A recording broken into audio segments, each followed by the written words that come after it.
여러분이 이 기회를 알아채느냐에 따라 3년 후 자산이 2배, 3배로 늘어날 수가 있습니다. 지금 우리나라 주식시장에는 20년 만에 한번 올까 말까한 자본시장의 리셋이 시작됐습니다. 정부의 자본시장 활성화 정책, 그리고 금리 방향 전환, 글로벌 투자자금의 재편까지 모든 조건이 완벽하게 갖춰지고 있습니다. 그런데도 대부분은 이럴 때 아무것도 안 합니다. 뉴스는 어려워서 넘기고 유튜브는 단타 종목만 쫓고 그러다 보니 내 통장은 그대로입니다. 시간이 지나면 그때 했어야 했는데 후회만 밀려오죠. 그런데 경제 흐름이 바뀐다는 걸 아는 사람은 이 흐름을 이해하고 이걸 사모으기 시작합니다. 오늘 영상은 단순한 뉴스 분석이 아닙니다. 실제로 돈을 모으는 사람들의 루틴과 전략을 지금 당장 실천할 수 있게 풀어드립니다. 먼저 현실적인 얘기부터 해보겠습니다. 제가 20년 동안 재무상담을 하면서 정말 많은 분들을 만났는데 그런데 진짜 부자가 되는 사람들한테는 공통점이 있습니다. 바로 경제 흐름이 바뀔 때 발빠르게 움직인다는 점이죠. 2008년 금융위기 때도 그랬고 2020년 코로나 사태 때도 그랬습니다. 많은 분들이 생각합니다. 다시 한번 코로나 같은 찬스가 오면 나도 주식에 몰빵해야지 했던 사람들 지금 뭐 하고 있을까요? 코인 사이클 한 번만 다시 왔으면 나도 부자 될 거야 했던 사람들 지금 코인 1억 넘었는데 어떻게 됐습니까? 국장 탈출은 지능순이라면서 주식시장을 떠나고 있고 미국 주식이 최고라면서 투자했다가 결국엔 또 물려 있습니다. 살아가면서 돈 벌 기회는 생각보다 굉장히 자주 옵니다. 다만 기회를 알아볼 눈이 우리한테 없는 겁니다. 오늘은 여러분들에게 하나의 기회를 소개시켜 드리려고 합니다. 투자는 정부 정책과 맞서지 말라고 하잖아요. 이번 정부 정책 방향을 보면 그동안 부동산에만 매달려왔던 투자자들이 왜 주식으로 눈을 돌려야 되는지 명확해집니다. 선거가 끝나고 시장에서는 즉각적인 반응이 나타났죠. 코스피는 보름 만에 3,000선 가까이 반등하면서 상승세를 기록했고 외국인 투자자들의 순매수도 눈에 띄게 강해졌습니다. 이건 새로운 정부의 정책에 대한 기대감이 반영된 결과입니다. 많은 투자자들이 여전히 부동산을 안전자산으로 생각하고 있지만 이건 과거의 통념일 뿐이에요. 먼저 부동산 시장의 현실을 한번 살펴보죠. 고금리 기조가 지속되면서 대출이자 부담이 눈에 띄게 늘어났었고 또 보유세 부담도 계속 늘어나고 있잖아요. 특히 다주택자에 대한 세제 부담은 이게 앞으로도 줄어들 가능성이 낮아 보입니다. 게다가 인구가 줄어들고 있기 때문에 단기 반등은 가능해도 핵심 입지가 아닌 이상 이게 장기적으로 수요가 늘어날 수가 없습니다. 자, 당장 이번 대선에서 부동산 공약 생각나는 거 있으신가요? 지금처럼 경기가 안 좋을 때는 양도세 면제라든가 대출 규제 완화 또는 공급 활성화 같은 이런 부동산 경기를 살리기 위한 부양책이 항상 등장했습니다. 그런데 이번 대선에서는 어떤 후보도 부동산 정책을 강하게 밀지 않았거든요. 화면에 나오는 뉴스의 제목처럼 대선 기간 동안 부동산은 사실상 잊혀졌었습니다. 하지만 주식시장은 어땠나요? 이재명 대통령은 후보 시절에 주식시장 활성화 정책을 통해서 코스피 5,000시대를 실현하겠다고 강조했습니다. 물론 과거 대통령들도 주식 잘 되겠다고 했어요. 하지만 이게 달라진 게 뭐냐면 구체적인 정책 로드맵을 바탕으로 이게 실현되고 있다는 겁니다. 대통령은 주식시장 활성화가 국민의 건전한 자산 증식을 위한 가장 쉽고 빠른 길이라고 명시했습니다. 아예 대놓고 부동산보다는 주식시장으로 가야 된다고 선언한 겁니다. 이번 대선은 부동산 시장보다 주식에 대한 공약이 더 많이 나왔던 최초의 선거이기도 합니다. 투자자는 정책에 맞서지 말라고 하는데 대통령은 지금 부동산보다 주식시장을 바라보고 있습니다. 더구나 이 주식시장 활성화 정책은 이재명 대통령만의 정책이 아닙니다. 영상을 보는 분들의 절반은 현 정부를 지지하지 않을 수 있어요. 하지만 대통령이 싫은 건 내 감정이고 시장의 방향은 냉철하게 바라보셔야 됩니다. 그래야 돈 벌 수 있잖아요. 이미 지난 정부에서부터 밸류업 프로그램으로 주식시장 활성화를 시도를 했었습니다. 대선 기간 동안에 김문수 후보도 주식시장 활성화 공약을 내걸었었어요. 작년에 금투세가 논란이 됐었잖아요.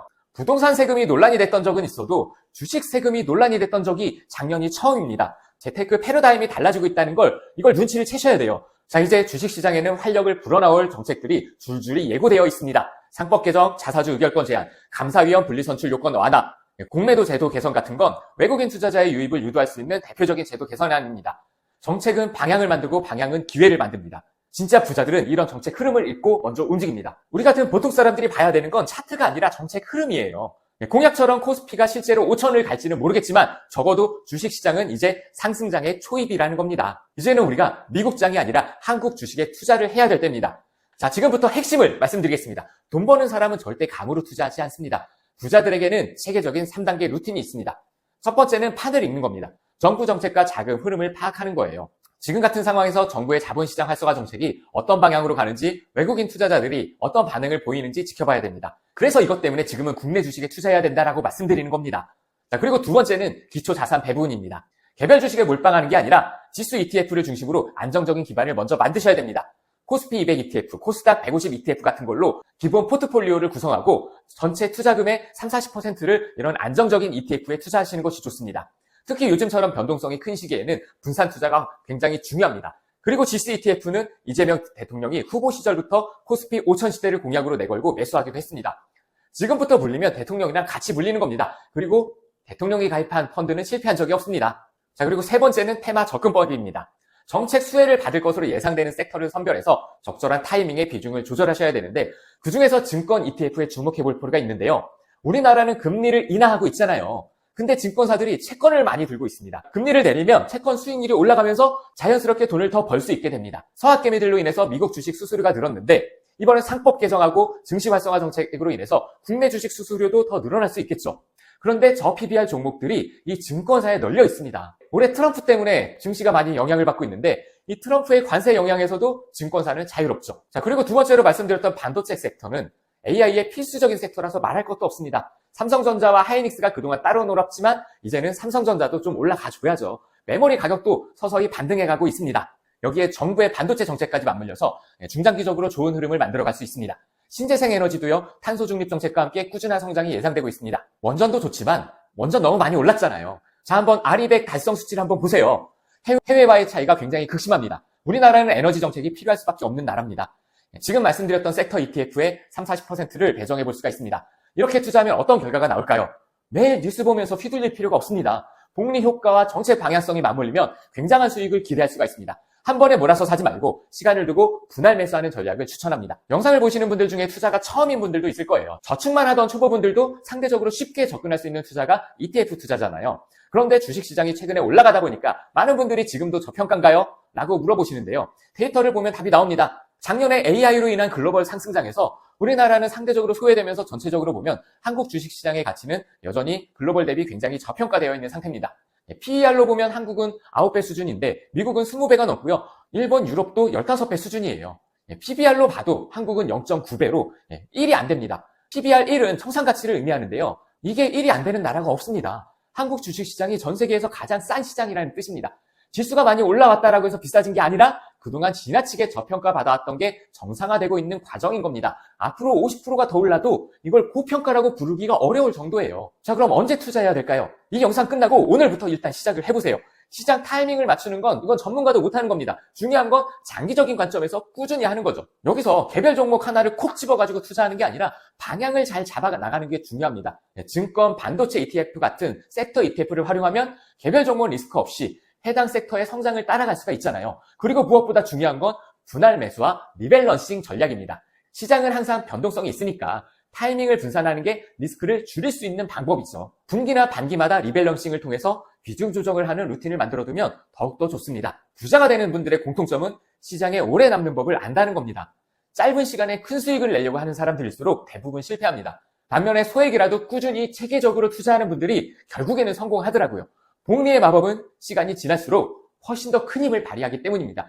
예를 들어서 1,000만 원만 가지고도 1년에 10% 수익만 꾸준히 내도 50년 동안 굴리면 이게 무려 14억이 되기도 합니다. 중요한 건 나는 안 될 거야 라는 생각을 버리는 거예요. 꾸준히 장기적인 관점을 가지고 투자를 하기만 한다면 중간에 내가 실수를 하더라도 회복이 충분히 가능합니다. 장기 투자는 시간을 내 편으로 만드는 거거든요.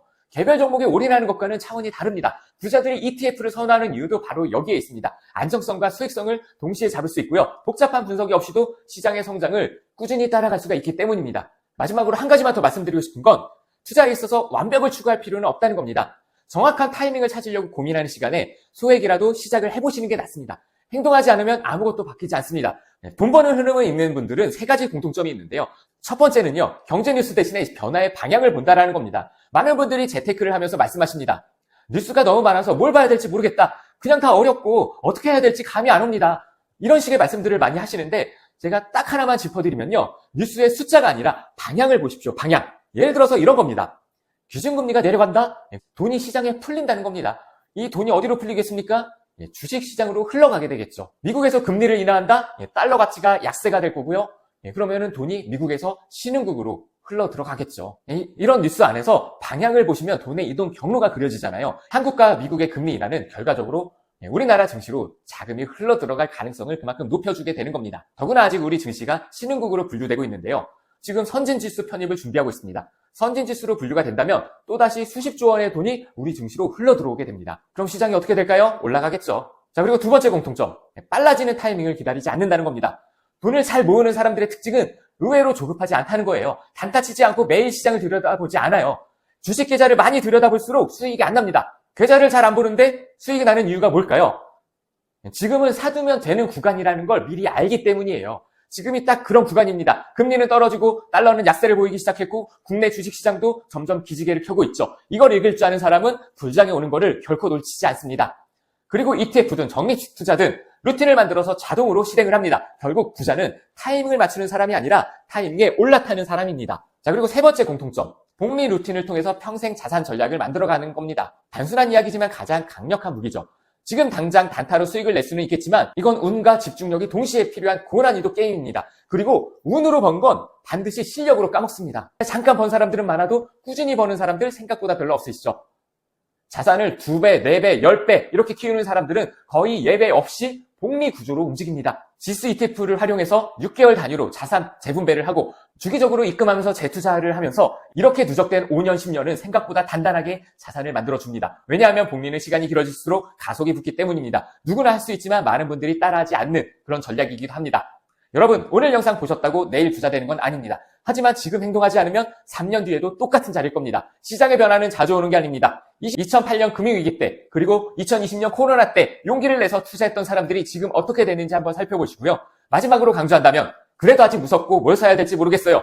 이런 분들 계시잖아요. 10만 원이라도 소액으로 ETF 적립식 투자를 일단은 시작을 한번 해보세요. 작게라도 시작해보면서 투자 시장의 변동성을 일단 경험을 해보는 게 필요합니다. 복잡한 종목 고민보다는 계속하는 것에 일단 집중을 해보시고 루틴은 크기보다 지속 가능성이 훨씬 더 중요합니다. 여러분들의 성공적인 투자를 위해서 앞으로도 더 실용적이고 구체적인 전략을 계속 공유해드리도록 하겠습니다. 그리고 궁금한 것들은 언제나 댓글로 질문 주시기 바랍니다. 다음 영상에서 더 유용한 정보로 찾아뵙도록 하겠습니다. 고맙습니다.